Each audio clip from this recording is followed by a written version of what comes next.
আমাদের বললো নবান্নে বসাবে, আমরা বলেছি কাজটাতে বসবো, নবান্নে আমরা বসবো, কাজটাতে বসবো, এর কোনো রাস্তা আমাদের দিল না। আমরা মুখ্যমন্ত্রীর মুখ্য সচিব চেয়েছি, 2019 থেকে আমাদের দাবি বলে আসছি, কিন্তু আজকে চোরের মতো করে আমরা তুলে নিয়ে গেল এই সরকার। আজকে এই পুলিশ তুলেছে, জোর করে তুলেছে। আমরা প্রশাসনের অঙ্গ হয়েও আজকে আমাদের বিপর্যয়কালে ঝাঁপিয়ে পড়লো, আজকে আমরা বঞ্চিত এবং পুলিশ অ্যারেস্ট করছে আমাদের, মারধর করেছে, পুলিশ তুললো, পুলিশ অ্যারেস্ট করলো। Prosenjit Basak, civil defence fighter association.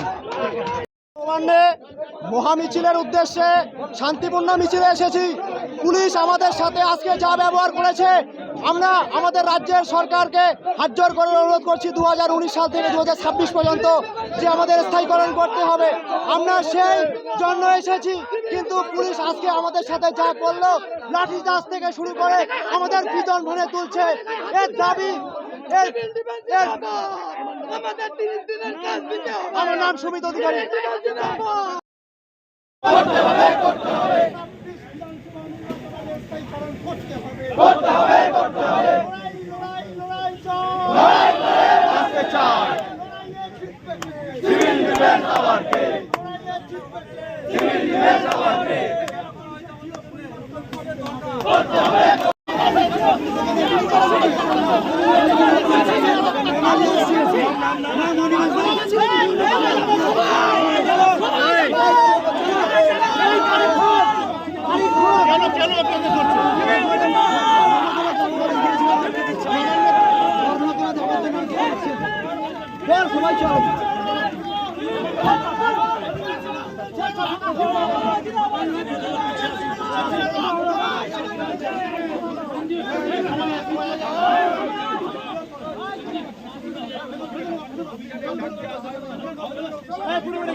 Yeah.